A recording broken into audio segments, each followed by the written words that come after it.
Please rise for the national anthem performed by Amani Smith.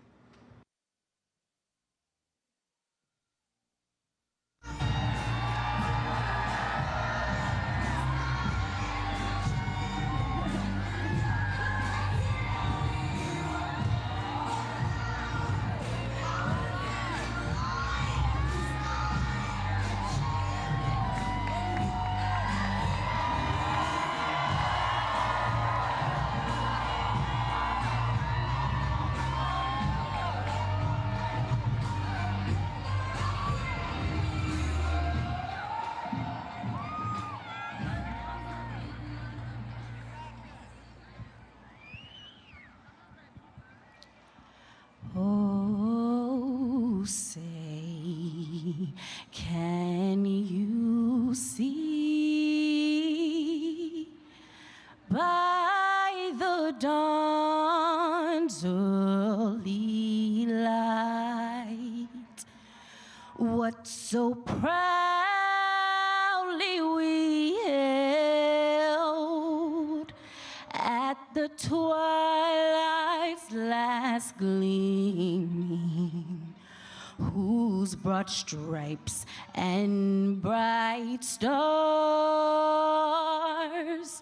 through the perilous fight o'er the ramparts we watched were so gallantly streaming, and the rocket's red glare, the bombs bursting in air, gave proof through the night that our flag was still there.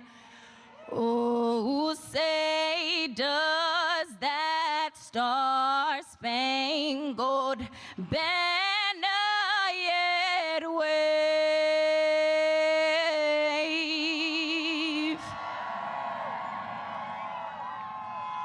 o'er the land of the free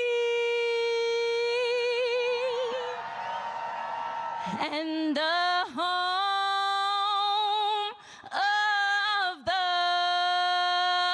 brave?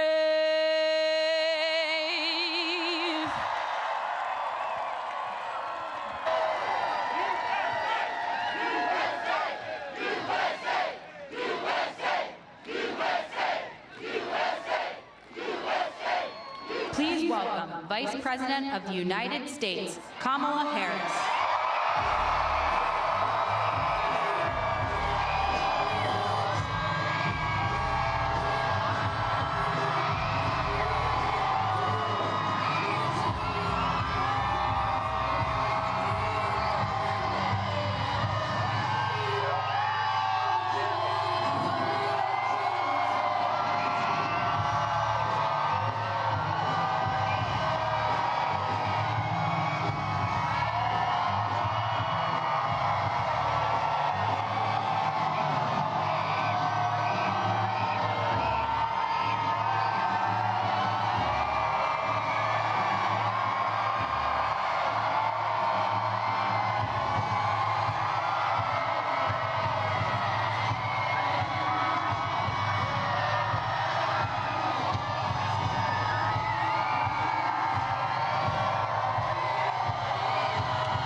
Everyone, good evening, and thank you for taking the time out of your busy lives.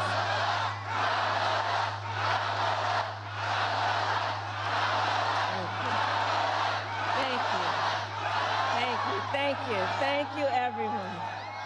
So listen, 1 week from today, you will have the chance to make a decision that directly impacts your life, the life of your family and the future of this country we love.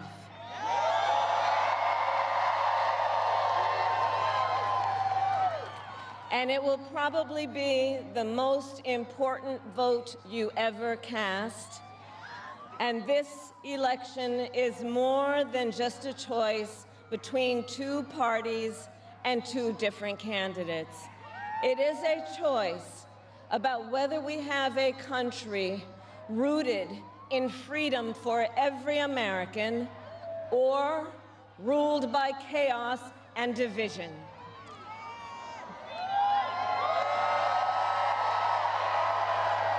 Many of you watching have probably already cast your ballots.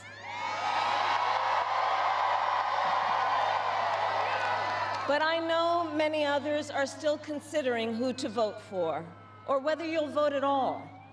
So tonight, I will speak to everyone about the choice and the stakes in this election. Look, we know who Donald Trump is. He is the person who stood at this very spot nearly 4 years ago and sent an armed mob to the United States Capitol to overturn the will of the people in a free and fair election. An election that he knew he lost. Americans died as a result of that attack.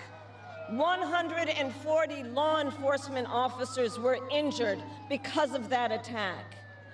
And while Donald Trump sat in the White House watching as the violence unfolded on television, he was told by his staff that the mob wanted to kill his own vice president. And Donald Trump responded with 2 words: "So what?" America, that's who Donald Trump is. And that's who is asking you to give him another 4 years in the Oval Office. Not to focus on your problems, but to focus on his. And Donald Trump has told us his priorities for a second term. He has an enemies list of people he intends to prosecute. He says that one of his highest priorities is to set free the violent extremists who insulted those law enforcement officers on January 6th. Donald Trump intends to use the United States military against American citizens who simply disagree with him. People he calls, quote, "the enemy from within." America, this is not a candidate for president who is thinking about how to make your life better. This is someone who is unstable, obsessed with revenge, consumed with grievance, and out for unchecked power. Donald Trump has spent a decade trying to keep the American people divided and afraid of each other. That is who he is. But America, I am here tonight to say that is not who we are. That is not who we are.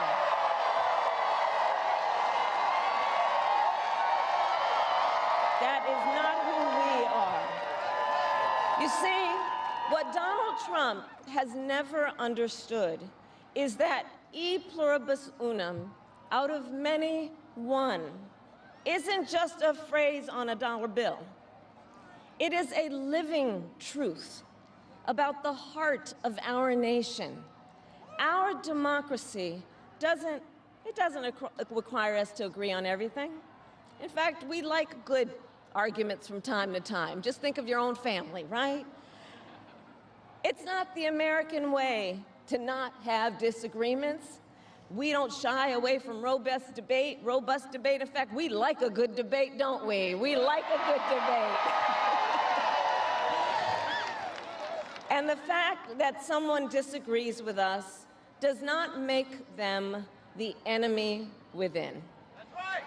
They are family, neighbors, classmates, co-workers. They are fellow Americans. And as Americans, we rise and fall together.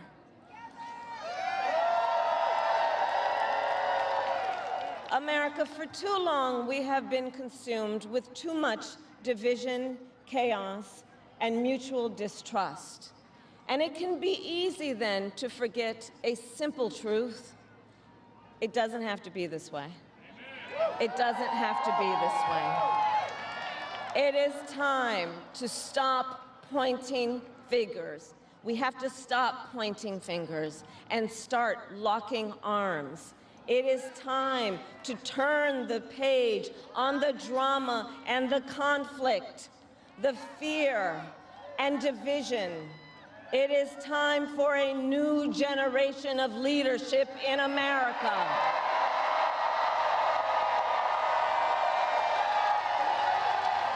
And I am ready to offer that leadership as the next President of the United States of America.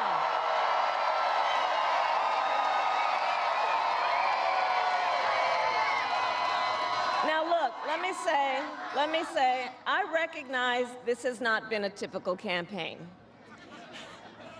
Even though I've had the honor of serving as your vice president for the last 4 years, I know that many of you are still getting to know who I am. Well, let me tell you, I am someone who has spent most of my career outside of Washington, D.C., so I know that not all the good ideas come from here. I am not afraid of tough fights against bad actors and powerful interests, because for decades, as a prosecutor and a top law enforcement officer of our biggest state, I won fights against big banks that ripped off homeowners, against for-profit colleges that scammed veterans and students, against predators who abused women and children, and cartels that trafficked in guns, drugs, and human beings. And I did this work because for as long as I can remember, I have always had an instinct to protect. There's something about people being treated unfairly or overlooked that frankly just gets to me. I don't like it. It's what my mother instilled in me, a drive to hold accountable those who use their wealth or power to take advantage of other people. The drive to protect hardworking Americans who aren't always seen or heard and deserve a voice. And I will tell you that is the kind of president I will be.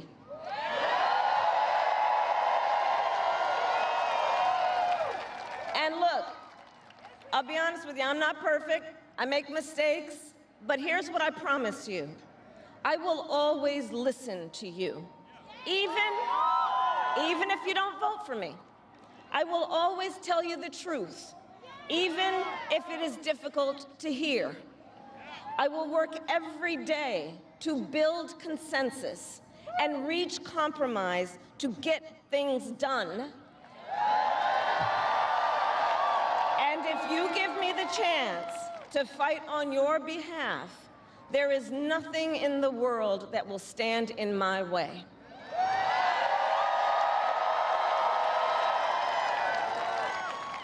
So look, in less than 90 days, either Donald Trump or I will be in the Oval Office. Okay?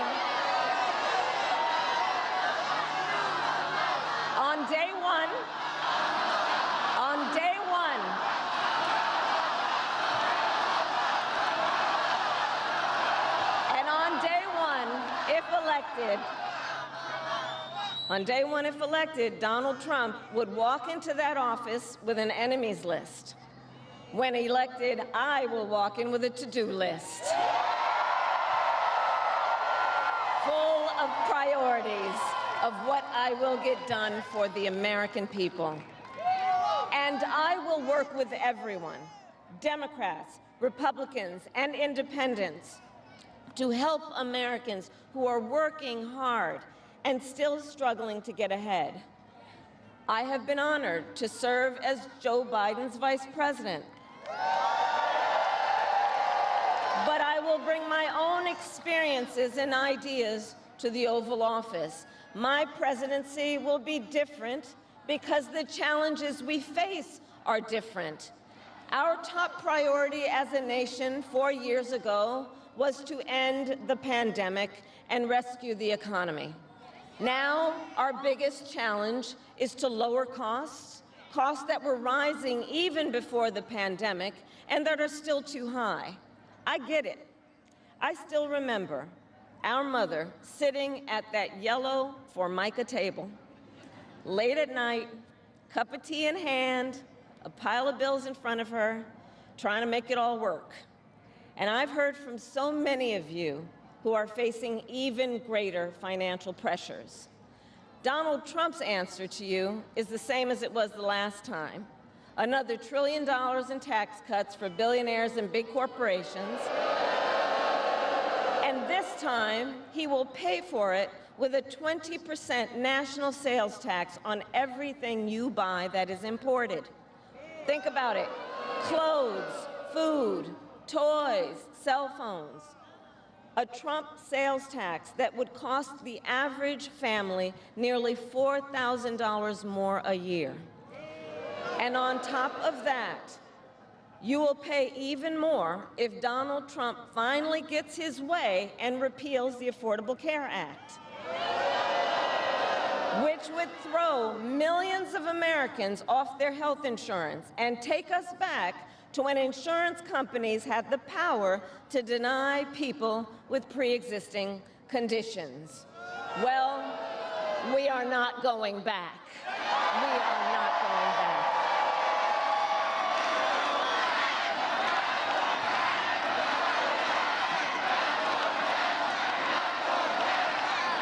We are not going back, because we also know Donald Trump would deliver tax cuts to his billionaire donors. I will deliver tax cuts to working people and the middle class. I will make sure you have a chance not just to get by, but to get ahead. Because I believe in honoring the dignity of work. I will enact the first ever federal ban on price gouging on groceries, cap the price of insulin, and limit out-of-pocket prescription costs for all Americans. I will fight to make sure that hardworking Americans can actually afford a place to live. I'll never forget how our mother saved up and how excited she was when she could finally afford to buy our first home. I remember how excited she was. And I know that owning a home is not only a measure of financial security, it's about the pride of your hard work. And as president, I will fight to help first-time home buyers with your down payment, take on the companies that are jacking up rents, and build millions of new homes. For years, we have heard excuses about why America can't build enough housing. Enough with the excuses. I'm going to cut the red tape and work with the private sector and local governments to speed up building and get it done. And the cost of housing isn't the only financial pressure on middle-class families. I have met so many young people who have a natural desire to parent their children well, but not always the resources to do it. So I'll fight for a child tax credit to save them some money, which will also lift American children out of poverty. I'll work to lower the cost of childcare, which is out of reach for too many working families today. And for too many people in the sandwich generation, who are raising young children and taking care of a parent. Juggling all of it is extremely difficult.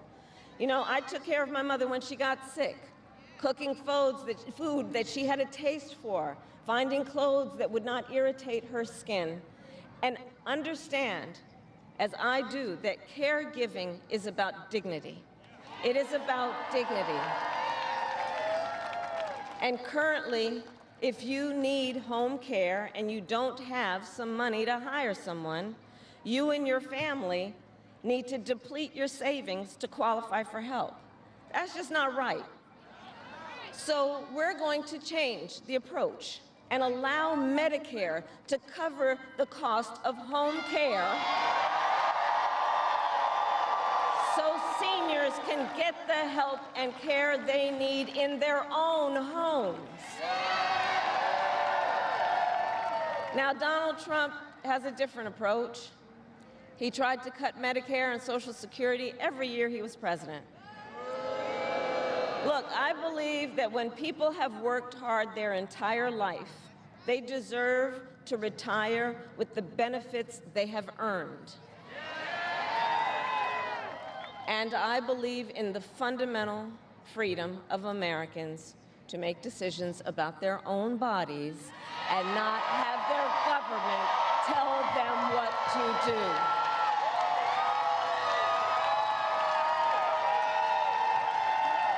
I will fight to restore what Donald Trump and his hand-selected Supreme Court justices took away from the women of America.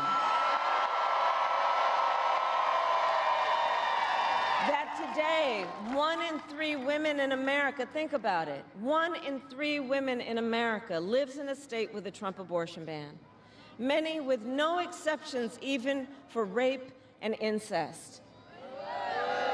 The idea that a woman who survives a crime of a violation to her body should not have the authority to make a decision about what happens to her body next, that is immoral. That is immoral. And Trump's not done. He would ban abortion nationwide, restrict access to birth control and put IVF treatments at risk, and force states to monitor women's pregnancies. Just Google Project 2025 and read the plans for yourself. And look, I think we all know one does not have to abandon their faith or deeply held beliefs to simply agree the government should not be telling her what to do with her body. Not the government. And when Congress passes a bill to restore reproductive freedom nationwide, as President of the United States, I will proudly sign it into law. Proudly.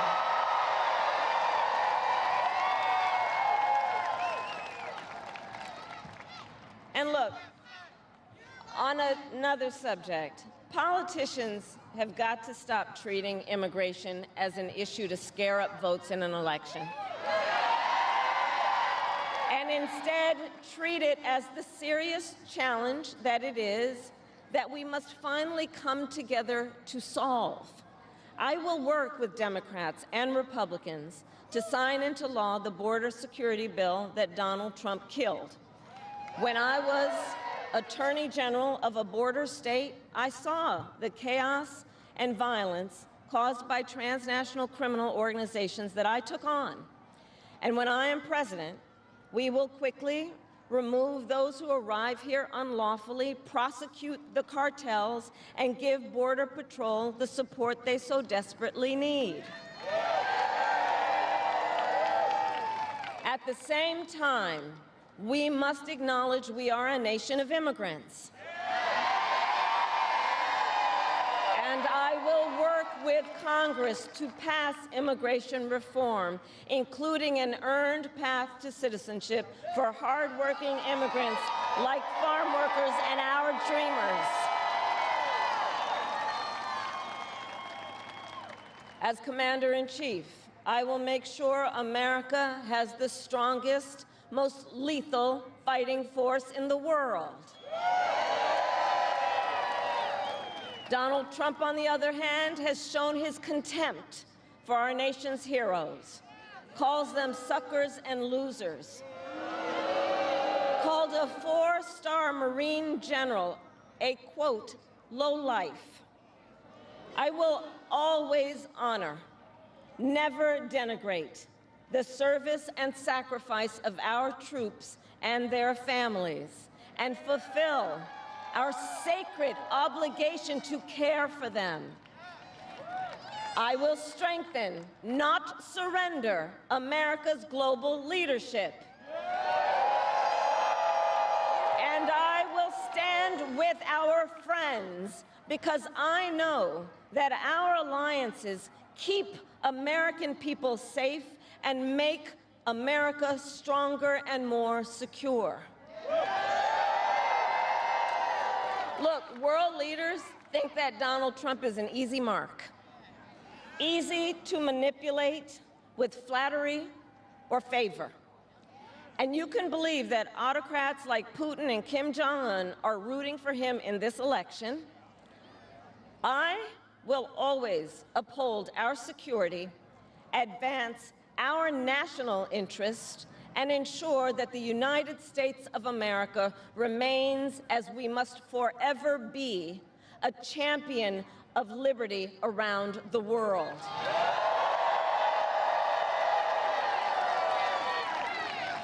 America, we know what Donald Trump has in mind. More chaos, more division, and policies that help those at the very top and hurt everyone else. I offer a different path, and I ask for your vote.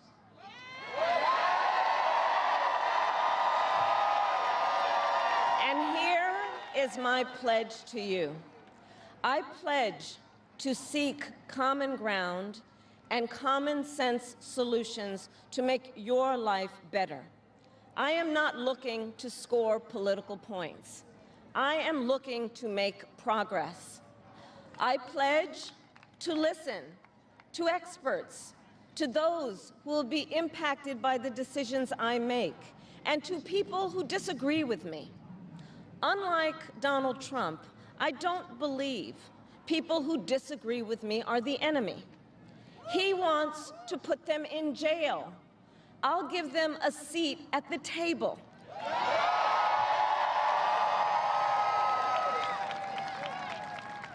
I pledge to you to approach my work with the joy and optimism that comes from making a difference in people's lives. And I pledge to be a president for all Americans. And to always put country above party and self.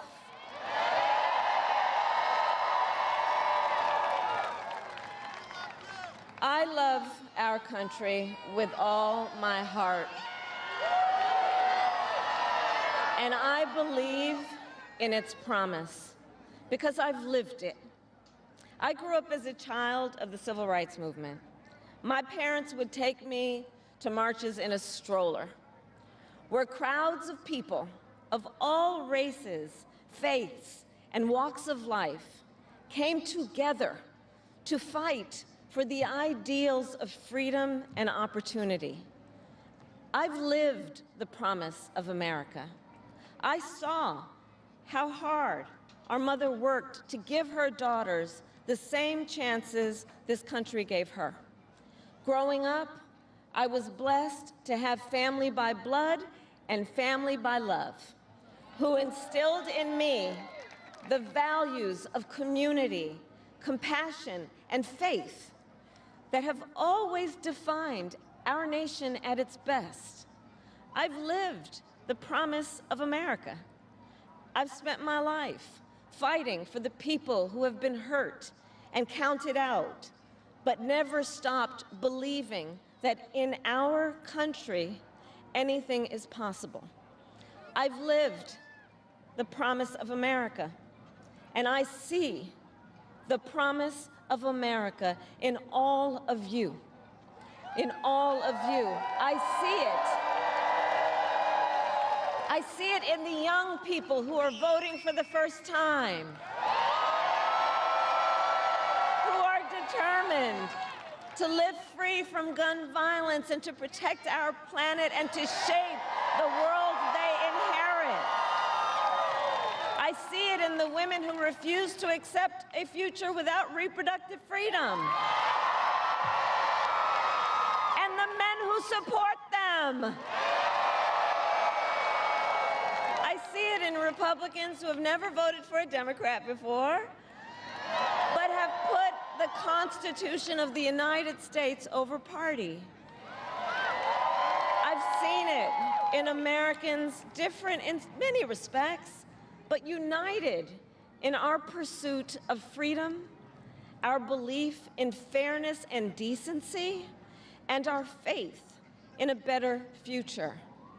America, I know the vast majority of us have so much more in common than what separates us. I know it. And that's why I am in this race, to fight for the people, just like I always have.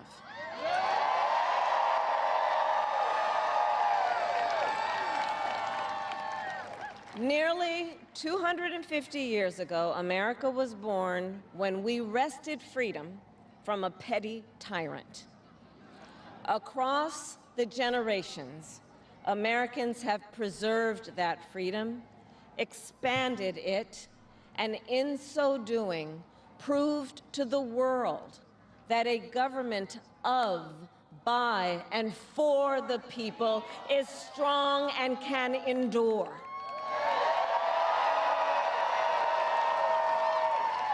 And those who came before us, the patriots at Normandy and Selma, Seneca Falls and Stonewall, on farmlands and factory floors, they did not struggle, sacrifice, and lay down their lives only to see us cede our fundamental freedoms. They didn't do that only to see us submit to the will of another petty tyrant. These United States of America, we are not a vessel for the schemes of wannabe dictators. The United States of America is the greatest idea humanity ever devised. A nation big enough to encompass all our dreams, strong enough to withstand any fracture or fissure between us, and fearless enough to imagine a future of possibilities. So America, let us reach for that future. Let us fight for this beautiful country we love. And in 7 days, we have the power, each of you has the power to turn the page and start writing the next chapter in the most extraordinary story ever told. I thank you all. God bless you, and may God bless the United States of America. Thank you.